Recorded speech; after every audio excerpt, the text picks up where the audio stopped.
Now then, Chris here at PGTT 120. They've arrived. Let's get into it. So, the long-awaited Peco 7-plank wagon. We've been, I pre-ordered these. So I've forgotten when I pre-ordered these. Months and months and months ago, and we kept getting promising they were just going to be turned up, and eventually, I know lots of people thought, "Oh, are they ever going to turn up?" But they have. Hurrah! And already, within days of them being in stock, that it seems to have kicked off a bit of a debate, really. There's lots of people on the forum, well, not lots of people, but there are people on the forums and on the Facebook pages complaining about various bits and bats, and I'm not quite sure if that really helps us. When I say us, I mean the community of model makers who are supporting TT120. I honestly think there's no room in my life for Mr. Negative. So I'm trying to be as positive as possible. Although saying that, it's if we're going to do a review of something, then we need to be fair, don't we? And we need to sort of consider some of the questions that some people have been raising. So first of all, packaging. Now, it's quite a nice, neat little box. It has the style of a lot of the Peco's sort of recycle and recyclability, and that's quite important for them. Now, even though this is all nice and very presentable, on the back it does tell you about how to recycle or reuse, and the card is widely recyclable. Okay. And their reference to reducing the impact on the environment, which is all very good. It also gives you the information that you have at the end of a box. 7-plank wagon, TTR 7006P. This is the Coleman's mustard one. Now, it kind of, some people have said, oh, well, what's the point when it's got a great big lump of plastic inside? Well, I suppose there is an argument for that. But anyway, that's not what we're here about here today. Right. Nice little box, which can be used as a presentation box, which holds it all nicely and neatly. Okay. Now, next thing is a little slide-out tray. Dun, dun, dun. Oh, she's a handsome little thing, isn't she? Now, I've already heard about the fact that this is a bit of an odd choice from Peco, about the fact that there's no real way to hold it in. I mean, the Hornby box has a blister pack that holds the wagon in. This has this sort of bit of clear strapped plastic, which you can slide off like that, which if you want to pack this back up again and transfer it somewhere is possibly important. I've got my own carry boxes, so if I'm going to a club night, these would go in that. I wouldn't pack them all individually. But once I've taken them out of my packaging, all my packaging gets neatly put away in a box in the loft, never to be seen again until either myself or my widow, if I go first, sells them off. Right. Let's have a little look-see, shall we? What we might do is I might just have a little zoom in. Good look at this. Now then, I mean, I've heard reference to the actual printing being not as good, but actually I'd say that was seriously crisp. Now, something we should bear in mind when we're talking about these products, I believe, is that these really are quite small, and we're all looking at these, quite a lot of the time we're looking at these through cameras that have super HD, 4000K, and then we're looking on big screens at home on, again, HD, big flat screens, and you can see every tiny little dot. Are we being that fair to these? Certainly if you put something from the 70s under that kind of microscope, I'm not quite sure they'd stand up very well. First impressions, I think they're really quite neat. They do have some nice detailing inside for the trapdoors, for the side trapdoors, and I think I would say I'm impressed. They are considerably cheaper than the Hornby, and they're made in the UK, not in China, so they're more expensive to make. So I was kind of wondering how Peco had managed to pull it off. Now, certainly, at this point, I think let's go get one of the Hornby ones, shall we?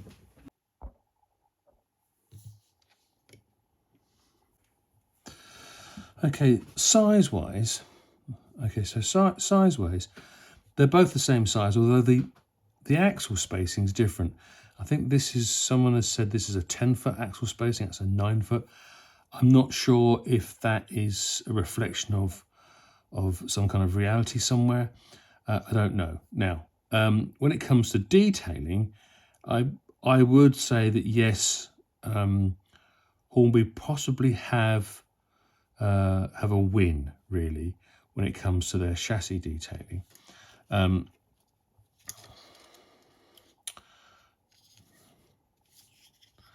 now, but I don't know if they're actually modelling a slightly different. The Hornby ones, I think there is more detailing on the rails. There's more detailing underneath, and of course you have with the Hornby this lever system here on the side here. It's an individual metal piece compared to the plastic one, which is a rather nice detail on the Hornby. But that also does have a problem though, because as you may notice, if I turn it over again, I don't have it on this side. Why? Because they come off. And I've got a number of them that have left their these little metal mechanisms have been left on the track.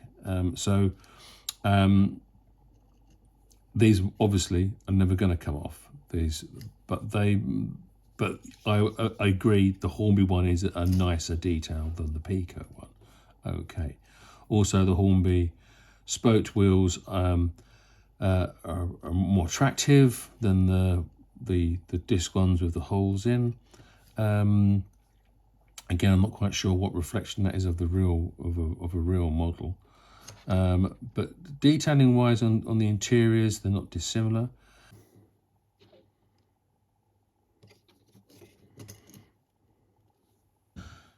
So the next thing we want to talk about is the couplings, and they both have the a version of the Tiddig style, which some people like, some people don't. I'm not a fan of it myself, and I will be swapping mine out. I think that in my triplets, I will probably be a combination of certainly at the ends, the operational ends will be the Daypole. And I'm depending on how well I do in the year financially. It will depend on whether I have whether I replace these middle ones for Daypole or whether I keep them as they are, or maybe the Hunt magnet ones. Okay, but the main difference is actually the pocket or the socket, the NEM socket that these go into. The Peco one has a very simple and basic arrangement. It is flexible. It does work. The Hornby one has a spring and a system where it pulls itself back centrally, and also it extends for going around corners. Now, I'm not so sure that it's a really nice detail, but I'm not so sure it's actually that important on a small wagon. I don't know. We'll have a look on some first radius in a moment.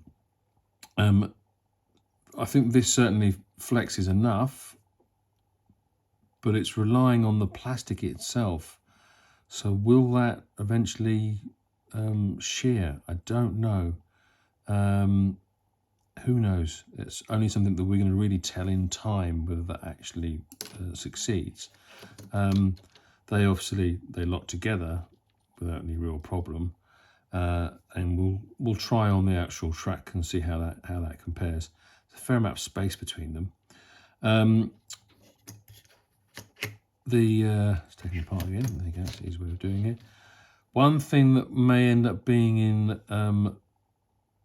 Peco's favour is the fact that the Peco ones do seem to be a lot more free rolling than anything that Hornby has, apart from maybe the Mark 1 coaches, of course. But there is something else that's noticeable when you stand them side by side, and that is the fact that the Peco, even though it seems like a slightly thicker piece of plastic, does have a bow in its sides. Let's make sure that let's get a steel edge on the go. Put them between the two, and I think you can definitely see that there's a lot more space between the Peco one and this piece of steel than the actual Hornby version. Okay. Yeah. It's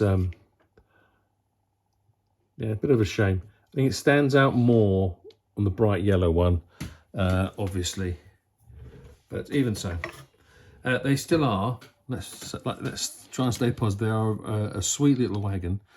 Right, I think really the proof is going to be in the pudding. Let's get them on the track and let's see how they perform.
Well, in conclusion, I don't know.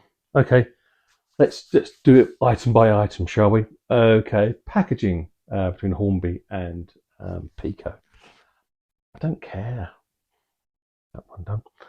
Right. Price. Obviously, the Peco one beats Hornby on price for the fact that it's cheaper. Is it more value for money? I think that depends on what you want from your wagons. They roll better. Okay, so the Peco one rolls better and they're cheaper. Printed detail, I say there's very little between the two of them.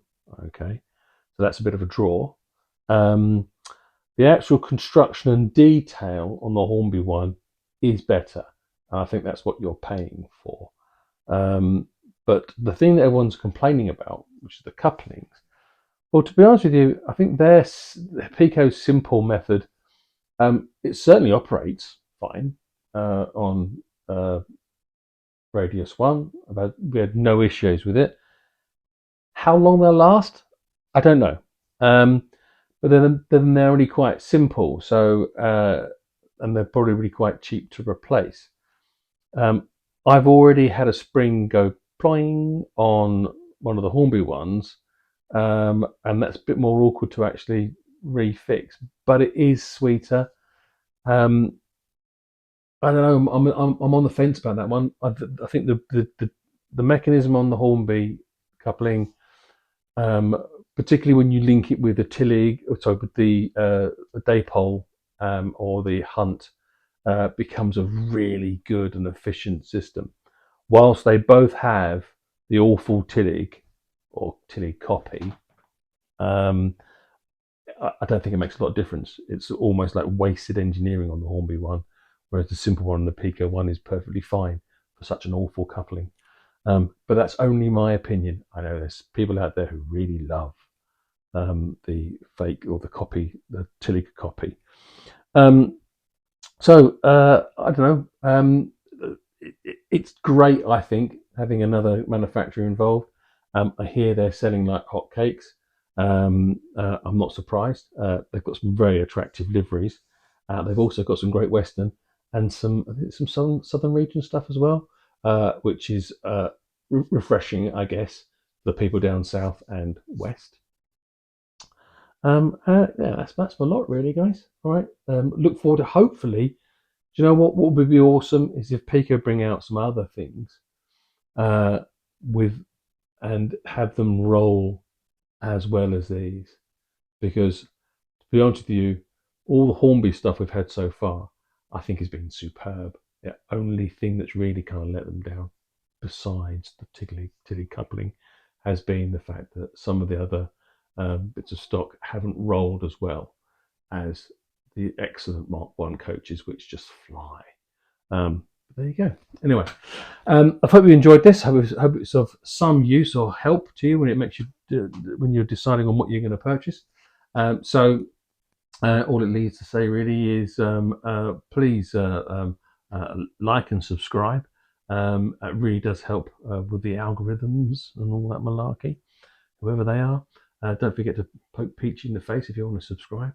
And then there'll be a couple of videos up here for your enjoyment. I think normally there is one of the playlists, and then there's probably the last video that was produced. Right, okay, take care. Cheers.